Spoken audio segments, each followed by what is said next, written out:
Bom dia, paz do Senhor, como vocês estão, como tem passado? Hoje é o dia que o Senhor fez, vamos nos alegrar nele. Hoje nós vamos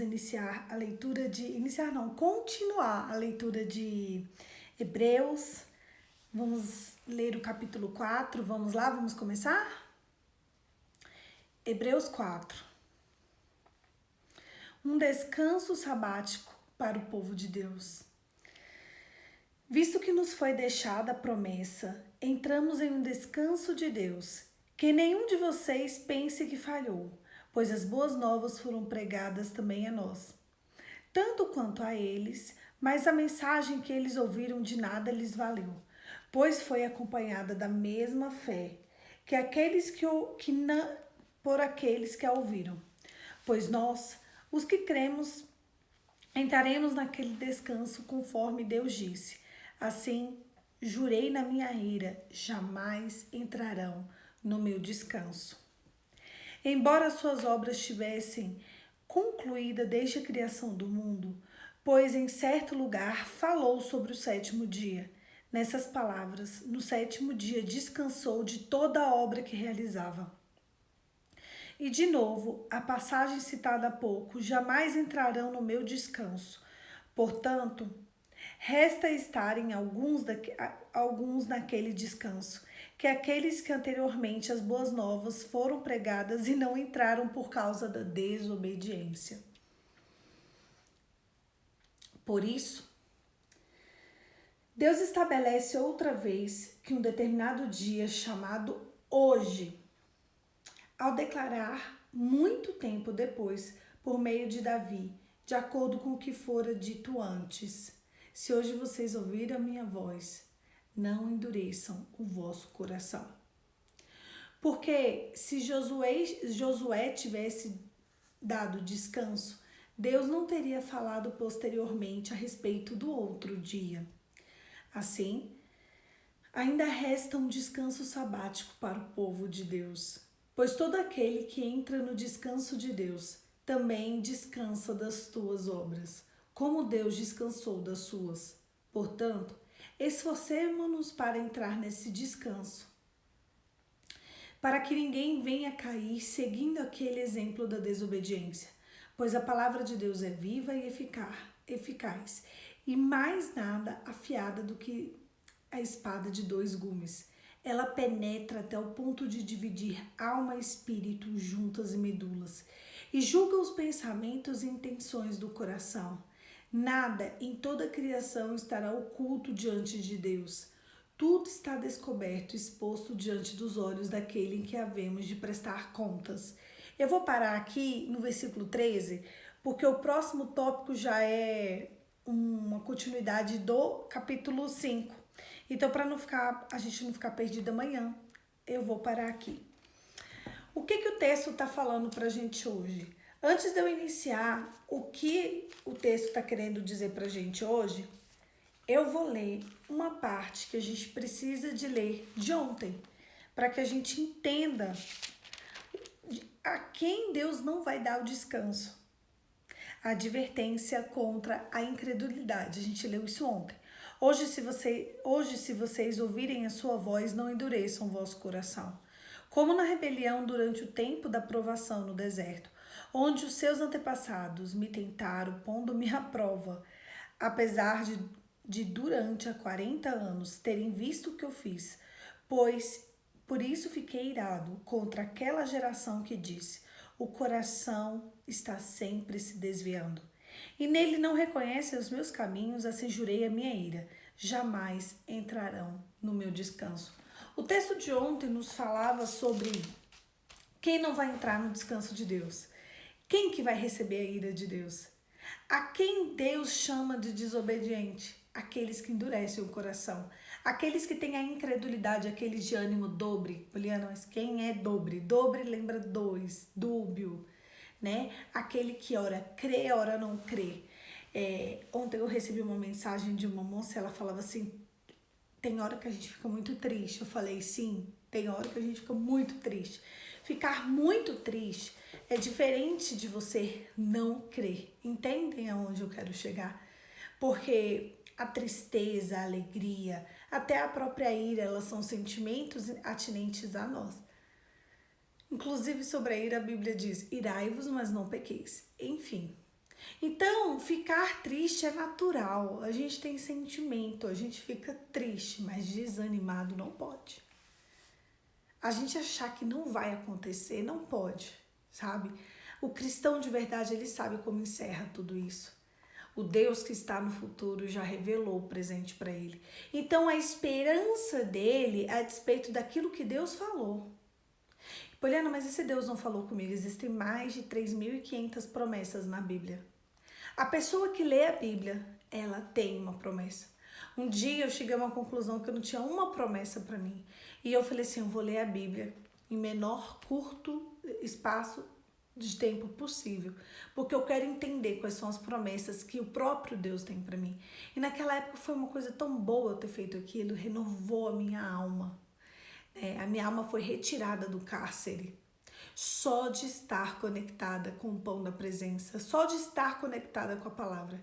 A Bíblia diz no livro de 1 João, capítulo 5, versículo 7, existem três: o Pai, o Espírito e a palavra.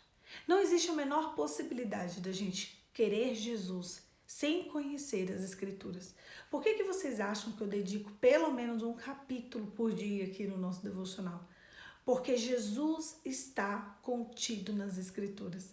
Se eu e você não conhecermos detalhadamente as Escrituras, a gente não conhece Jesus. E a questão é que Jesus vai vir para buscar a noiva dele. Quem é a noiva? É a igreja, né? Além de ser igreja, a gente tem que conhecer as Escrituras.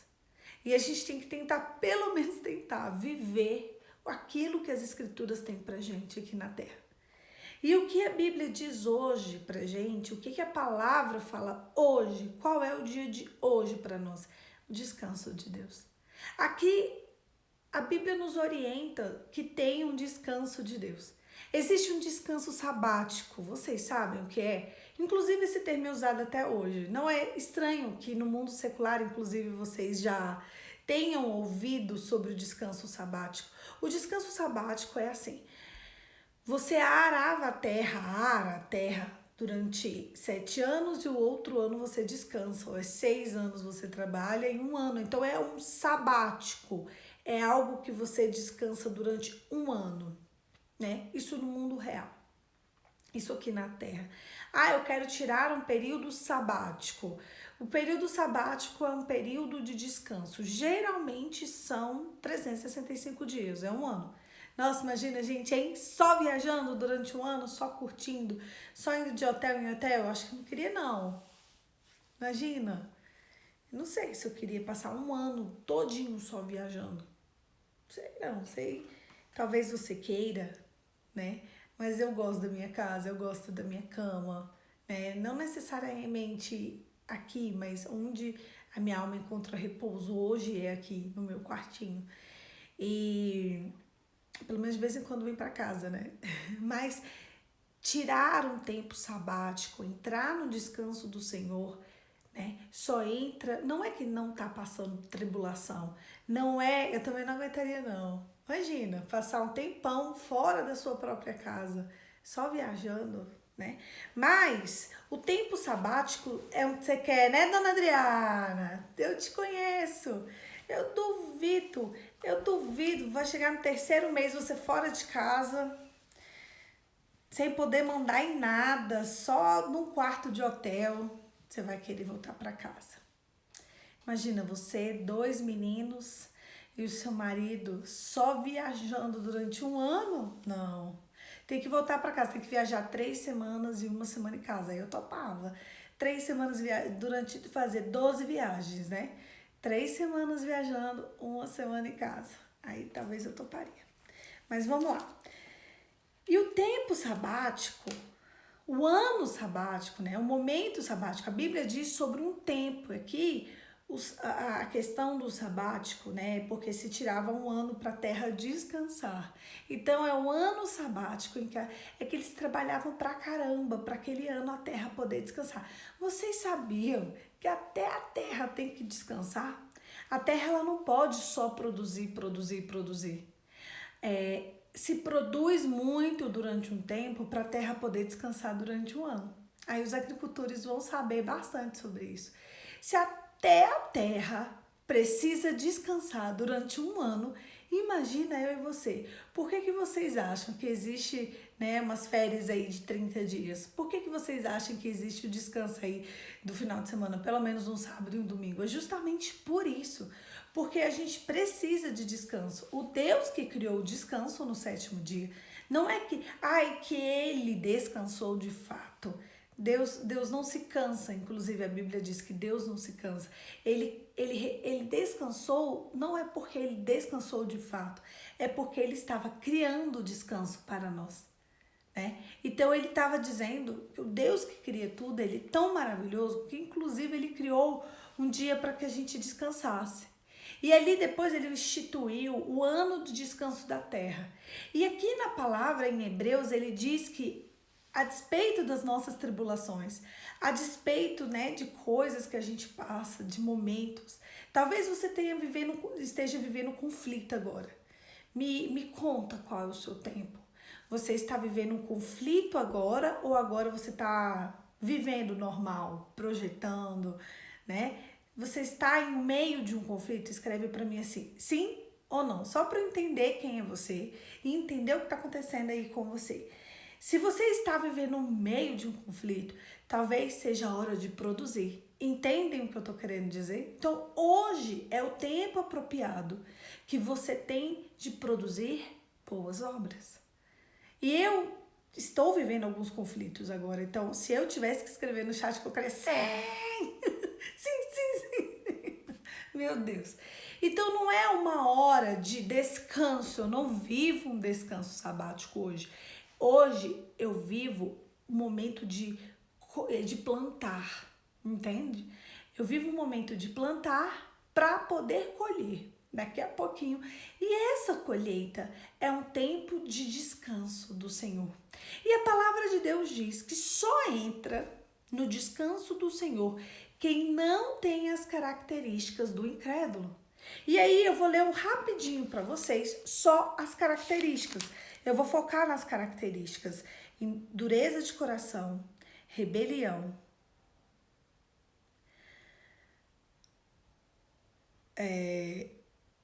geração incrédula, sempre está se desviando, não reconhece Deus nos caminhos dele.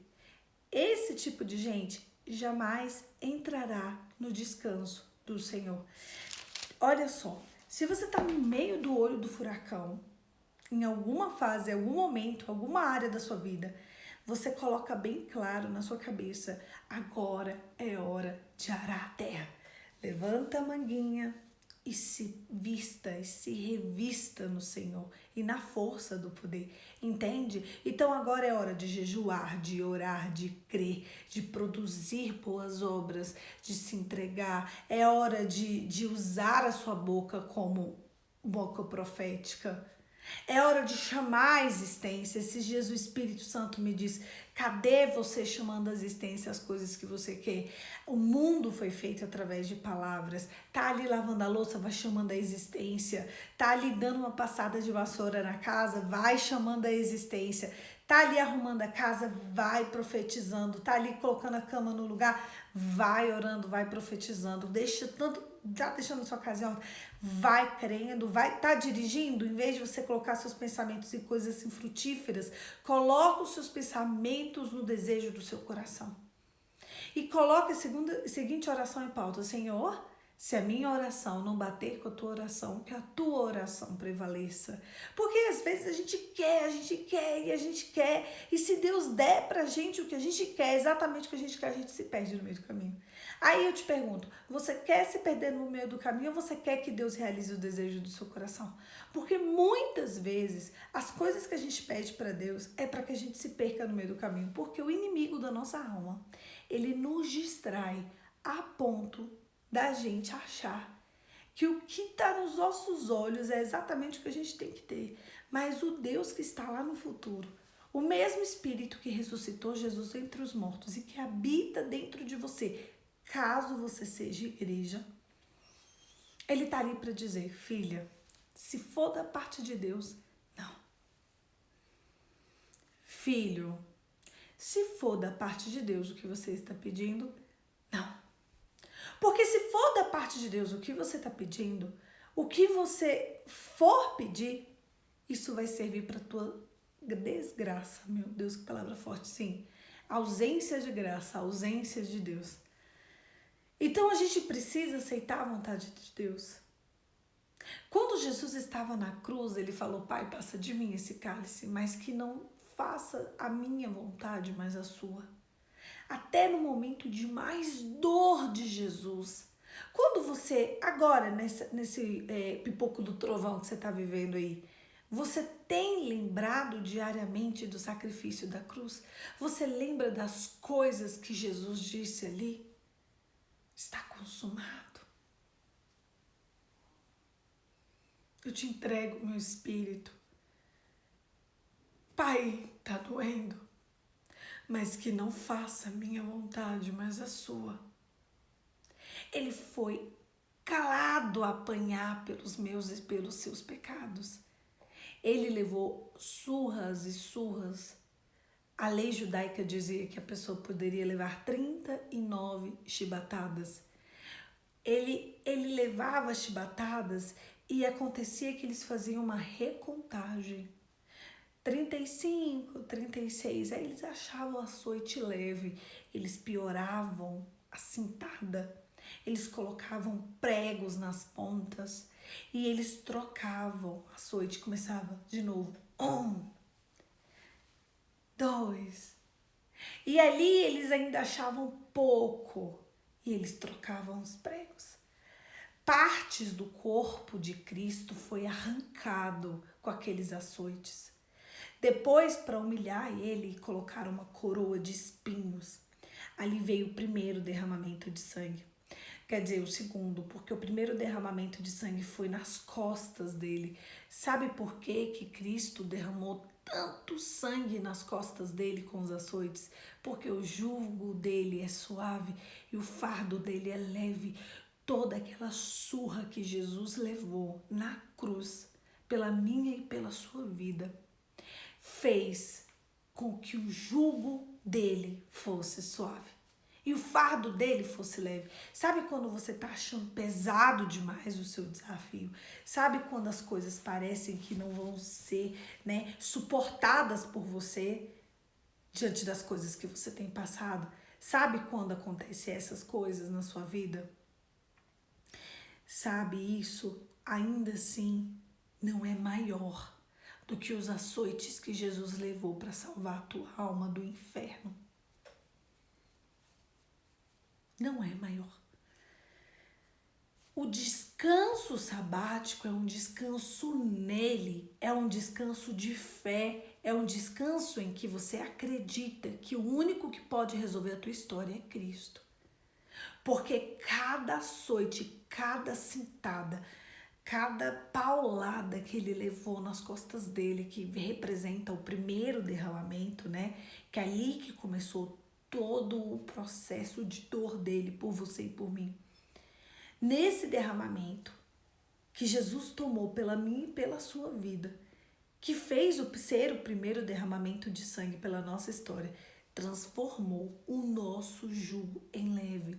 Não que você não vai sentir, não que não vai doer, não que a sua dor não vai ser forte, não que o seu desafio não vai ser intenso, porque muitas vezes o meu desafio, o seu desafio vai ser intenso sim, vai ser pesado, não vai ser leve, tão leve, Mas a gente tem que ter a consciência de que, sabe, o jugo é leve, porque tudo aquilo foi tomado como justiça da injustiça que ele viveu.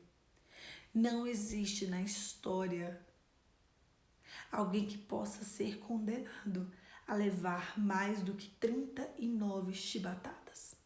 Porque diziam na lei judaica que 39 chibatadas era o limite que alguém poderia ter para não morrer.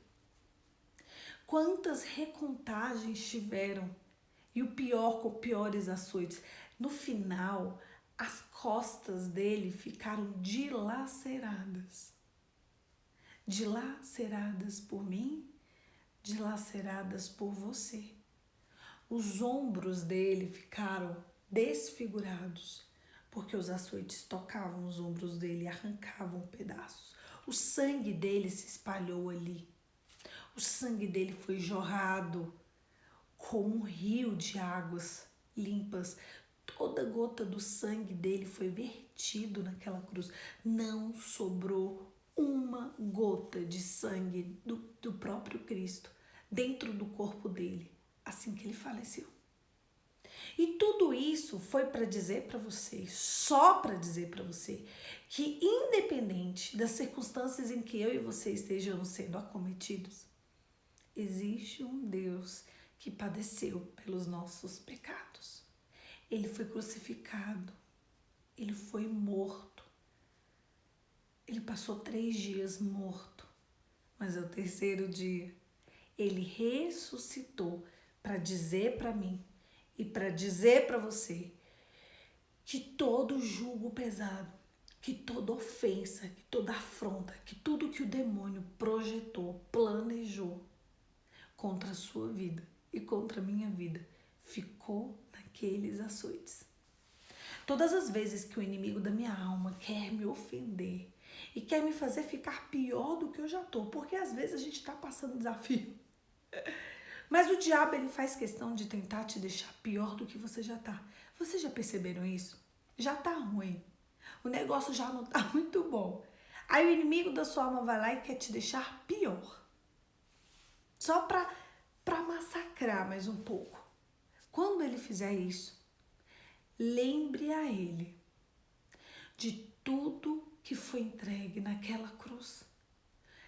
Cada dor, cada chibatada, ele sentiu cada uma das chibatadas dos açoites dados por aqueles soldados. Fora a dor física, tinha uma dor emocional, tinha uma dor moral e tinha uma dor espiritual. Eu sei que às vezes as dores emocionais que a gente passa parece que vai destruir nosso corpo. O nosso corpo paralisa, congela, fica estático. Não é assim? Ali na cruz, Jesus estava recebendo uma dor, é verdade, amiga, uma dor de humilhação, uma dor emocional. Então Jesus, as pessoas estavam, ele não só apanhava, mas ele apanhava com as pessoas rindo da cara dele. Você tem noção? Sabe quando você é criança e você tá apanhando e o seu irmão tá rindo da sua cara porque você tá apanhando? Já é ruim, né? Alguém já passou por isso aí? Eu já. Eu tenho 2 irmãs, né? Então faz parte. E é horrível os outros rirem da sua cara enquanto você apanha. Mas Jesus recebeu risadas. Ué, você não é o filho de Deus? KKKKK. KKK. Chá! Nega que você é o filho de Deus. E ele foi como uma ovelha muda. Porque ele sabia o final da história. Sabe, muitas vezes eu e você sabemos o final da história. Se você ler os evangelhos, antes da crucificação, eu quero falar de antes, ele contou, eu vou morrer, eu vou ressuscitar. E ele falou isso milhões de vezes, ele sabia que ele ia morrer. Ele passou 33 anos sendo preparado para a morte dele, né? Então ele já sabia. Quando Judas o entregou, ele falou, faz logo, meu amigo, vem cá, me dá um beijo, me beija. E Judas o beijou. Assim que ele beija Jesus, ele fala, faz logo, eu já sei. Então ele preparou o corpo dele, ele preparou a alma dele, ele preparou o espírito dele para aquele momento. Sabe por quê? Porque ele queria que hoje, necessariamente hoje, no dia de hoje, toda essa dor que você está passando ainda seja mínima em relação ao que ele passou.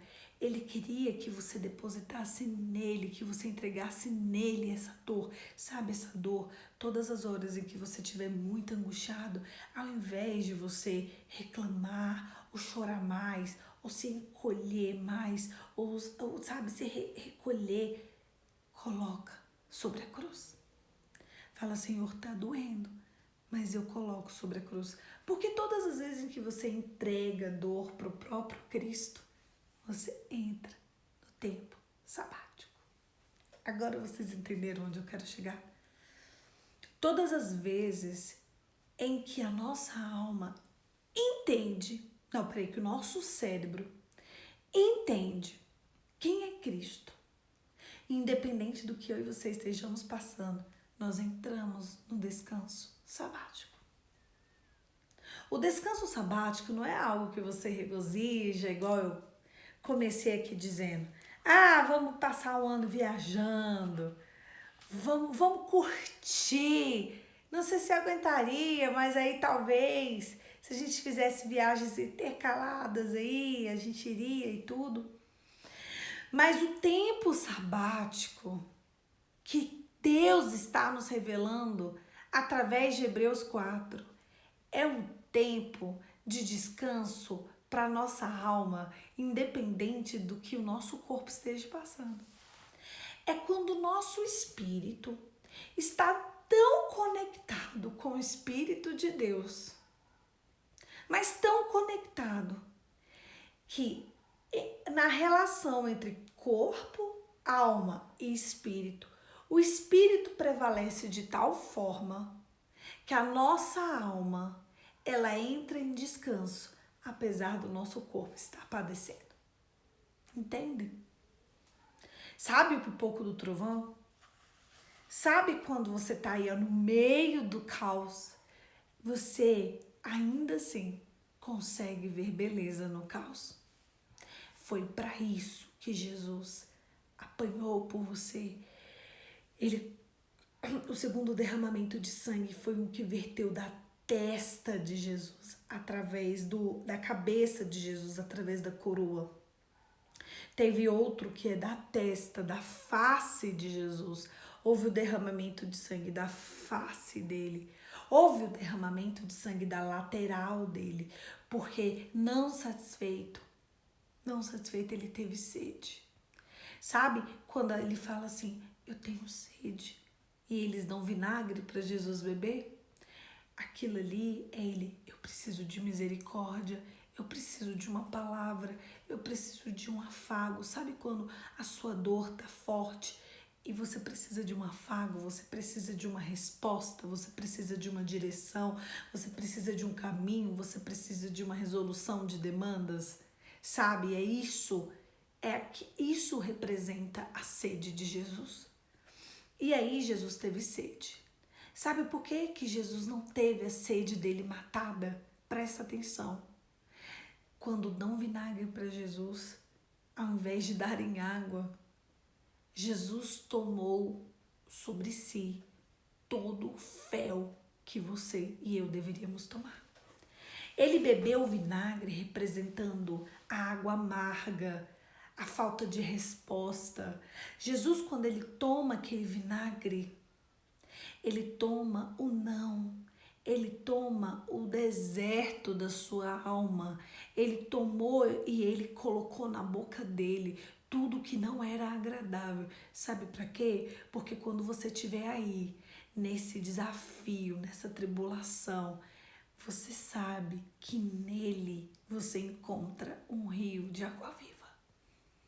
Nele você pode beber a água que você quiser. E quando você beber a água que você quiser, você vai transbordar, independente do seu desafio. Sabe por quê?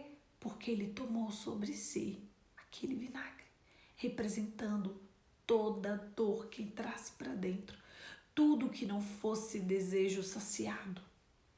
Todo zero, sabe? Tudo que você não tem direção, todo o saciamento não cumprido, ele foi ali, ele recebeu naquela cruz.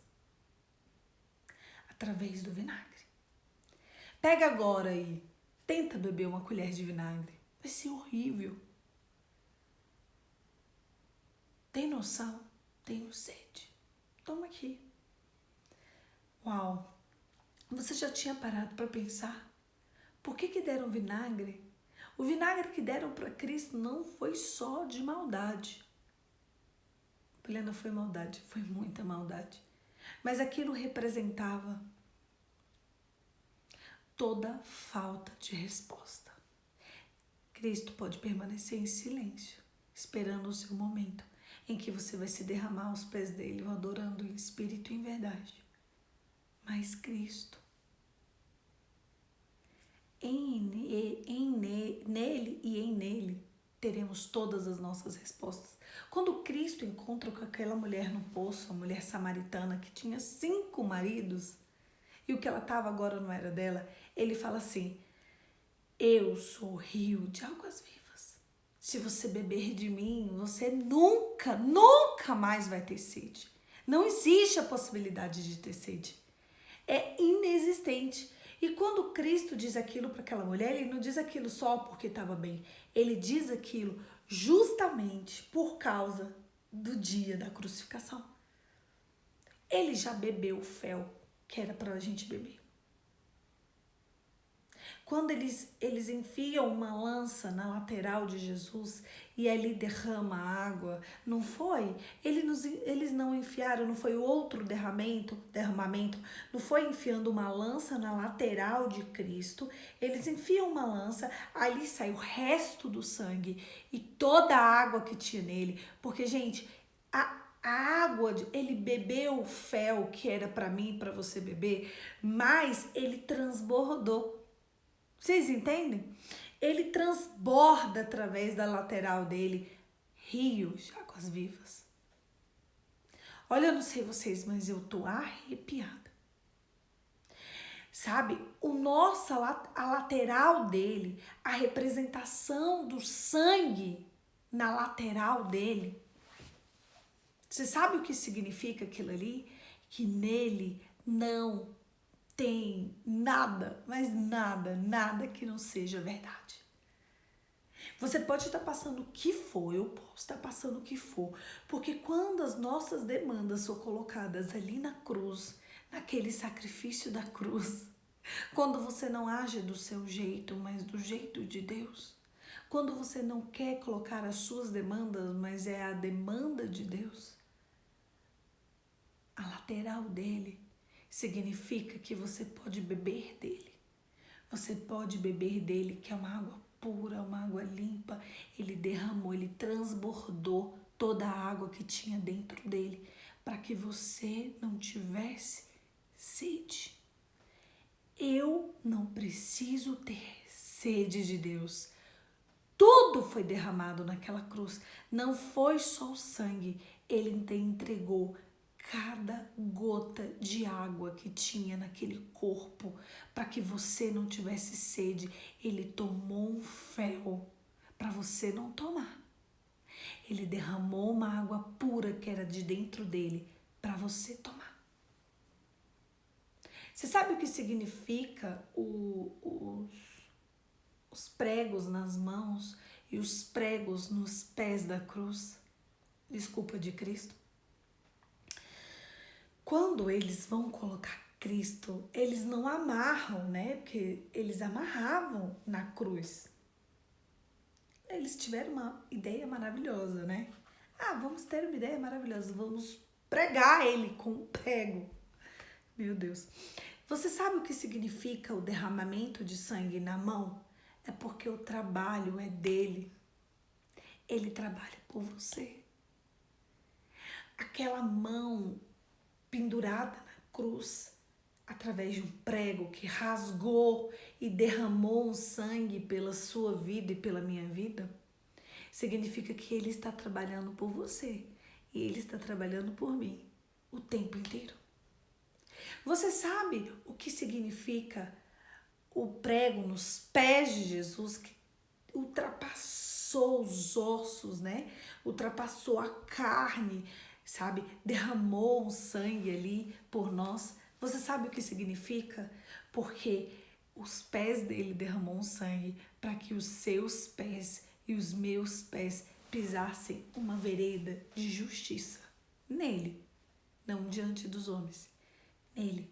Então, quando eu e você estamos passando por um desafio, por um cárcere, por uma tribulação, nossa, existem coisas assim que faz a gente chorar, né? Eu sei. De vez em quando eu dou uma chorada. E todas as vezes que você chorar, Todas as vezes que você encontrar Jesus num vale de lágrimas, você não se esqueça de agradecer por Ele ter feito tudo o que Ele fez naquela cruz. Sabe por quê? Porque se não fosse Ele, se não fosse a dedicação de Cristo, se não fosse tudo que Jesus fez ali na cruz, se não fosse tudo que Jesus entregou por mim e por você naquela cruz, hoje eu e você estaríamos condenados e perdidos. Os nossos pés não saberiam onde pisar. As nossas mãos não saberiam como trabalhar. Você não estaria no tempo sabático. Existe um tempo sabático e o tempo sabático é o tempo do descanso de Deus. Os incrédulos não entrarão ali. Todas as vezes em que você me falar que você não acredita, todas as vezes em que você colocar no seu coração, deixar o diabo falar e você aceitar a sugestão do inimigo de que o seu desafio não vai dar certo, você recebe a ira de Deus. Você não entra no tempo sabático. O reino dos céus é para quem crê, queridos. O reino dos céus é para quem derrama sobre Jesus as injustiças, porque nele a gente encontra justiça. Quem é a nossa justiça é Cristo. Não adianta. Não adianta você buscar justiça em homens, não adianta você buscar as coisas em pessoas que você vê, não adianta você falar que é de Deus e agir como não fosse, como se você não fosse nada. O dia que a verdade for seu escudeiro fiel, as coisas vão mudar na sua vida. Um dia que você acreditar e entender o que foi feito ali naquela cruz por mim e por você, a sua perspectiva vai mudar. O teu espírito estará tão fortalecido que a dor da sua alma e o teu corpo padecendo, porque existem dores que padecem o nosso corpo, não serão maior do que o teu espírito em Cristo. Porque Jesus é capaz de pegar o caos da sua vida e transformar em misericórdia. E se o desafio que você está passando seja algo para Cristo, te aproximar dele, e você está aí não querendo viver aquilo que Deus tem para você. Não quero. Sendo que Jesus fala, filha, filho, vem. Vem, é assim mesmo. Eu estou aqui do seu lado. Assim como no dia da crucificação, tinham milícias e milícias de anjos junto com Jesus. Deus Pai estava vendo. Ele não estava alheio. Ele não estava atrasado. Ele sabia que Jesus, para reinar, precisaria padecer, para que eu e você não padecêssemos da forma que ele padeceu. O diabo, ele não tem poder sobre a nossa vida, mas ele não tem poder sobre a nossa vida quando estamos em Cristo. Do resto, ele é o príncipe desse século. Pense nisso. Eu quero te convidar a partir de agora, entrar no ano sabático de Deus. Talvez o seu corpo padeça. Talvez a sua alma também um pouco, padeça. Ela vai sentir. Mas o descanso sabático para o povo de Deus, ele é um descanso de espírito. E é esse descanso que eu quero te proporcionar. Eu quero ler só um pedacinho final, o versículo 12 e o versículo 13, para a gente poder encerrar, tá bom? Pois a palavra de Deus é viva e eficaz. Ela é ainda mais do que qualquer espada de 2 gumes. Uma espada de 2 gumes, ela corta de um lado e ela corta de outro. Então, uma espada de 2 gumes, ela é duplamente cortante. Ela penetra até o ponto de dividir a alma e o espírito. Então, é por isso que eu estou contando sobre quem é você no espírito, para que o teu espírito seja muito mais fortalecido. Ela divide a tua alma e espírito, junta em medula, e julga os pensamentos e intenções do seu coração. Como estão os teus pensamentos? Como estão as intenções do seu coração? Nada em toda a criação está oculto aos olhos de Deus. Às vezes a gente está passando tantos desafios, né? E a gente tem a coragem ainda de pensar, será que Deus não está vendo isso? Parece brincadeira, né? Será que Deus não tá vendo isso? Ele tá, querido. Ele tá. Deus viu o que você não viu. Ele sentiu o que você não sentiu. Ele estava em lugares onde você não estava. E ele viu coisas que você não viu. Tudo está descoberto e exposto diante dos olhos a quem havemos de prestar contas. Tudo está exposto e descoberto perante os olhos daquele a quem havemos de prestar contas. Um dia, você e eu deveremos prestar contas diante de Deus. E cada desafio que você passou, você vai prestar contas como estava o seu coração. Eu quero que a partir de agora, você se levante, se fortaleça. Eu quero que o teu espírito esteja tão forte, tão fortalecido, sabe? Tira os teus olhos das circunstâncias e coloca os teus olhos no teu Criador, porque é Ele que vai mudar a tua história. Entre no descanso sabático de Deus. Entrar no descanso sabático de Deus tem a ver com o teu espírito, tem a ver com como você vai conduzir a tua vida. Entrar no descanso sabático de Deus tem a ver com obediência. Faz uma oração aí agora. Pede para Deus te revelar onde está a desobediência do seu coração. Pede para Deus te revelar onde está a desobediência da sua vida. Você não quer ser aquela pessoa que a gente conversou ontem, né? Que vai receber o cálice da ira de Deus. Mas você quer ser a pessoa que vai entrar no descanso sabático de Deus. Ontem nós falávamos sobre o deserto e a sala de espera de Deus. Eu quero te ver na sala de espera. A intenção do meu coração com tudo isso é que você entenda quem Jesus é.